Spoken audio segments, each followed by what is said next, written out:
একটা টাইম ছিল আমার মনে আছে, আমরা জানতাম যে এই 35 বছর আর 5 বছর আর কি লাভ হবে, পুলিশ স্টেশনে গিয়ে লাভ হবে না, কারণ কোনো কাজ হবে না ওখানে গিয়ে। এখন মানুষ বারবার যাচ্ছে, গিয়ে যার এফআইআর করার সেখানে এফআইআর করছে, সব কিছু করছে এখানে, এবং বলছে ওনাদের উপর চাপিয়ে দেবেন না কিছু। আমি এই হাউসে বারবার বলছি, পুলিশের উপর আমাদের কোনো রকম চাপ নেই। ওনাদেরকে পুরো 2018-র পর থেকে এখন পর্যন্ত আমরা পুরো ফ্রি হ্যান্ড দিয়েছি এবং কোনো জায়গায় আমরা হস্তক্ষেপ করি, কারণ আমরা শাসন প্রতিষ্ঠা করতে প্রতিশ্রুতিবদ্ধ। আমরা 2023 সালের তুলনায় 2024 সালে সামগ্রিক অপরাধ 19.3% হ্রাস পেয়েছে, এবং সেটা আমাদের না, কিন্তু এনসিআরবি মানে ন্যাশনাল ক্রাইম রেকর্ড ব্যুরোর কথা অনুসারে 28টি রাজ্যের মধ্যে সর্বনিম্ন, বারবার আমি বলি সেটা, গত বছর 5th পজিশনে ছিলাম নিচের দিক থেকে। 28টা রাজ্যের মধ্যে আমাদের সর্বনিম্ন অপরাধের হারের নিরিখে ত্রিপুরা 3য় স্থানে আছে এখন।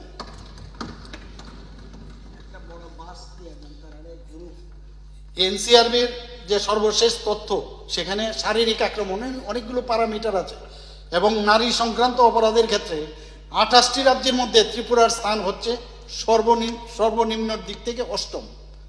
মিথ্যা বলবো না আমরা যে সেকেন্ড হয়েছে, যেটা সত্য। 28টা রাজ্যের মধ্যে নিচের দিক থেকে আজকে আমরা এই শারীরিক আক্রমণ এবং নারী সংক্রান্ত যে অপরাধ, তার দিকে আমরা এখন সর্বনিম্ন 8ম স্থানে আছি। 2024 সালে ত্রিপুরায় গত 10 বছরের সবচেয়ে কম অপরাধের পরিসংখ্যান আমরা দেখতে পাচ্ছি। এখানে শান্তিপূর্ণ নির্বাচন, 2024-এ অনুষ্ঠিত লোকসভা এবং পঞ্চায়েত। আগে কি হতো, যেখানে ইলেকশন মানেই অগ্নিসংযোগ, খুন, ধর্ষণ, এটা তো একটা কালচার হয়ে গেছে। এখনো অনেকের মধ্যে এগুলোর একটা প্রবণতা থাকে, কিন্তু সাথে সাথে যখনই যে জায়গায় খবর আসে আমরা কিন্তু সেই জায়গার মধ্যে অ্যাড্রেস করি। তো শান্তিপূর্ণভাবে পরিচালনার ক্ষেত্রে ত্রিপুরার পুলিশের ভূমিকা প্রশংসা করতেই হবে। যদি ভালো কাজ করে কেন করবো না আমরা, সেটা ওনারা করেছেন। এবং আমরা আগে শুনতাম উৎসবের মেজাজে নাকি ইলেকশন, কিন্তু আমি কিন্তু কোনোদিন আমরা দেখিনি ইলেকশন। আমি তো শুনতাম কবে জানি সাইরেন বাজবে, আর সেই মানে এই সাইরেনের যে দমকল যাবে, এখন কিন্তু আমরা এগুলো শুনি না। মানে কি অবস্থা, কত লোক ত্রিপুরা ছেড়ে চলে গেছে কলকাতায়, আর কলকাতার থেকে ছেড়ে তারা অন্য জায়গায় আবার চলে গেছে। এখনো সে একই অবস্থা, ম্যাগনিফাইড ওয়েতে এখানকার যে সরকার একই অবস্থা, ওনাদের থেকেই শিখেছে। আমি আপনাদের অবগতির জন্য জানাচ্ছি, শান্তিপূর্ণ যে নির্বাচন পুলিশ করেছে ত্রিপুরা পুলিশ, এর জন্য ত্রিপুরা পুলিশ নির্বাচন কমিশন যেটা, সেটা আমাদের দিল্লি থেকে কিন্তু তার প্রশংসা, কমিশন থেকে প্রশংসা করা হয়েছে। 10 বছরের উল্লেখযোগ্যভাবে যদি বিভিন্ন অপরাধের যে সংখ্যা, সেটা যদি আমরা দেখি, 2024 সালে সম্পত্তি সংক্রান্ত অপরাধ 45% হ্রাস পেয়েছে, শারীরিক অপরাধ 38% কম হয়েছে, 75% দাঙ্গা কম হয়েছে, আঘাত ও হামলা 37.2 সেটা কম হয়েছে, এবং মহিলাদের উপর অপরাধ 55% কম হয়েছে। কারণ আমরা জানি ত্রিপুরাতে, যদি শুধু ত্রিপুরাতে না, যে কোনো জায়গায় শান্তি সম্প্রীতি এবং ল অ্যান্ড অর্ডার যদি ঠিক না থাকে, কোনো দিন রাজ্য উন্নতি করতে পারবে না, দেশ উন্নতি করতে পারবে না। মাননীয় প্রধানমন্ত্রীজি, আমাদের মাননীয় স্বরাষ্ট্রমন্ত্রী জি যেভাবে এই দেশকে সুরক্ষিত রেখেছে, বাইরের দিক দিয়েও মানে আবার ভিতরের দিক দিয়েও, সব দিকে আমরাও সেই দিশায় ত্রিপুরাকে আমরা ল অ্যান্ড অর্ডারের দিক থেকে আমরা কোনো অবস্থায় কম্প্রোমাইজ করবো না, জিরো টলারেন্স নীতি আমরা গ্রহণ করেছি। গত 2024 সালের 24শে সেপ্টেম্বর জম্পু জেলায় 7ম ব্যাটালিয়ন টিএসআর হেডকোয়ার্টারে এখানে বলা হয়েছে যে এনএলএফটি এটিটিএফ এর সদস্যরা সমর্পণ করেছে। মাঝে মাঝে কথার মধ্যে না আবার টুইস্টও থাকে, বুঝেও যায় না কাকে বলছে, কেন বলছে, এটার মধ্যেও কিন্তু অদ্ভুত লাগে। আরে সোজা মানুষ, সোজা কথা বলবো, সেইভাবে বললে ভালো হয়, বোঝা যায় কি আসলে ভিতরে কি চলছে না চলছে। এতে করে এই হেডকোয়ার্টারে 1173 জন এনএলএফটি এবং এটিটিএফ সদস্যরা অস্ত্র সমর্পণের মাধ্যমে স্বাভাবিক জীবনে ফিরে এসছেন। এতে বলা যায় যে ত্রিপুরা এখন সন্ত্রাসবাদ মুক্ত ত্রিপুরা, এটা বলতে পারি। এনসিআরবির তথ্য অনুসারে প্রতি লক্ষ জনসংখ্যার নিরিখে, এখানে আমি দেখছিলাম যখন আমাদের মাননীয় ট্রান্সপোর্ট মিনিস্টার উনি যখন বলছিলেন যে আমাদের এখানে কথায় কথায় আমাদের মাননীয় বিধায়ক এখানে উত্থাপন করেছিলেন যে সারাক্ষণ দেখি খালি মানে এই যে রোড ট্রাফিক অ্যাক্সিডেন্ট। এখানে জনসংখ্যা প্রতি লক্ষ জনসংখ্যার নিরিখে সড়ক দুর্ঘটনায় মৃত্যু দেশের মধ্যে ত্রিপুরার স্থান হচ্ছে সর্বনিম্ন দিক থেকে ষষ্ঠ, 6th পজিশন। 2014 সালে 716 থেকে কমে 2024 সালে 578 দাঁড়িয়েছে। এই সময়ে 170% যানবাহন কিন্তু বৃদ্ধি পেয়েছে, এটা মনে রাখতে হবে। যানবাহন কত?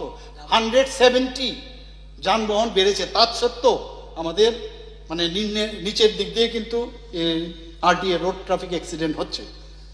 নেশামুক্ত ত্রিপুরা অভিযানের অঙ্গ হিসাবে বেআইনি গাঁজার বিরুদ্ধে মোকাবেলা করতে গিয়ে আমরা ত্রিপুরা পুলিশ বাহিনী এবং অন্যান্য যে এজেন্সিগুলো নিয়মিত বেআইনি গাঁজা ও চারা ধ্বংস করছে। গত 3 বছরে 1586 কোটি টাকা মূল্যের নেশা সামগ্রী বাজেয়াপ্ত করা হয়েছে। আমি একটা প্রশ্নের উত্তর আমি সেখানে অলরেডি আনসার দিয়েছি, উল্লেখ করেছি। মাদক সংক্রান্ত মামলাগুলোর তদন্তের জন্য ক্রাইম ব্রাঞ্চের অধীনে একটা এসটিআই আমরা গঠন করেছি। আরেকটা বিষয় যেটা অবৈধ অনুপ্রবেশকারী বিরুদ্ধেও কঠোর ব্যবস্থা আমরা করেছি। বিভিন্ন বাধা থাকা সত্ত্বেও যারা বাংলাদেশি, রোহিঙ্গা শরণার্থী, অন্যান্য বিদেশি নাগরিক অনুপ্রবেশ করছে ত্রিপুরা পুলিশ তাদের বিরুদ্ধে কঠোর ব্যবস্থা নিচ্ছে। 2023-এর তুলনায় বাংলাদেশি অবৈধ যে অনুপ্রবেশকারী তাদের যে নথিভুক্ত যে মামলা 18% এবং গ্রেপ্তার 36.6% বৃদ্ধি পেয়েছে। পাশাপাশি সীমান্ত এলাকায় দালালদের একটা টাউট থাকে, অনেক টাউট, ওইদিকেও টাউট থাকে। বিএসএফ যখন চলে যায় তখন ওই মোবাইলের মাধ্যমে বলে যে এখন বিএসএফ চলে আয়, আর ওই দেখতে বলে তোরা চলে আয়। তো এইভাবে চলে, আমি নিজেও এটা প্রত্যক্ষ করেছি। তো সীমান্ত এলাকায় যে দালালদের বিরুদ্ধে মামলা 7 গুণ বেড়েছে, 7 গুণ, এবং গ্রেপ্তারও হয়েছে 40.5% বৃদ্ধি পেয়েছে এখানে। 2024 সালে বাংলাদেশি অবৈধ অনুপ্রবেশকারীদের বিরুদ্ধে নথিভুক্ত মামলার সংখ্যা 238%, গ্রেপ্তারের সংখ্যা 344%। সাইবার সংক্রান্ত অপরাধের বিরুদ্ধে গত 1 বছর ত্রিপুরা পুলিশ ব্যাংক অ্যাকাউন্টে 2.86 করোড় টাকা বাজেয়াপ্ত করেছে এবং দ্রুত পদক্ষেপও নিয়েছেন ওনারা।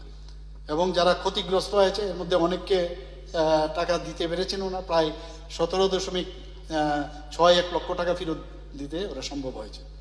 2019 সালে 10ই December emergency response support system যেটা 112 চালু করা হয়েছে। এতে করে 24x7 এবং সেটাকে শর্ট ফর্মে আমরা ERSS বলি। তাতে করে এএমসি এবং এএমসি এলাকার বাইরে রেসপন্সের সময় যথাক্রমে 75% এবং 50% 2023 তুলনায় নেমে এসেছে। আগের থেকে আরও বেশি কুইক রেসপন্স এখানে দেখা যাচ্ছে। ত্রিপুরা পুলিশ এবং TSR জওয়ানরা কমিউনিটি আউটরিচ কার্যক্রমে গত 3 বছর 25,000-এরও বেশি কর্মসূচি ওনারা করেছেন। রাজ্যের সাম্প্রতিক বন্যায় আমরা দেখছি যে TSR থেকে আরম্ভ করে পুলিশ বাহিনী তারাও কিন্তু এই বন্যা দুর্গতদের উদ্ধার করেছেন এবং ভূমিধস যেটা সেটাও ওনারা সেই জায়গার মধ্যে ওনাদের দেখা গিয়েছে। আপনারা জানেন যে কল্যাণমূলক ব্যবস্থাগুলো আমরা অনেকগুলো করেছি। ত্রিপুরা পুলিশ ও TSR জওয়ানদের রেশন মানি এবং ডিএ এবং ইউনিফর্ম অ্যালাউন্স আমরা বৃদ্ধি করেছি। 916 জন কনস্টেবল নিয়োগ, 6,067 জন স্পেশাল এক্সিকিউটিভ তালিকাভুক্ত হচ্ছে। এর মধ্যে 218 জনের সাব ইন্সপেক্টরের পদোন্নতি এবং প্রায় 1000 কর্মীকে বর্ধিত ডিউটি চার্জ প্রদান করা হয়েছে। SPO এবং স্পেশাল এক্সিকিউটিভের সাম্মানিক ভাতা বাড়িয়ে যথাক্রমে 12,000 আমরা করেছি এবং 13,000 টাকা করা হয়েছে যথাক্রমে। পুলিশের পরিকাঠামো উন্নয়নের জন্য অর্থ বরাদ্দ করা হয়েছে। আমি ধন্যবাদ দেব মাননীয় আমাদের ফিনান্স মিনিস্টারকে, যখনই যা বলি উনি সাথে সাথে রাজি হয়ে যান। রাজ্য সরকার এবং ত্রিপুরা পুলিশ উভয়ই এটা সার্বিক স্বাস্থ্য বীমা প্রকল্প গ্রহণের উদ্যোগ এবং প্রক্রিয়াধীন রয়েছে।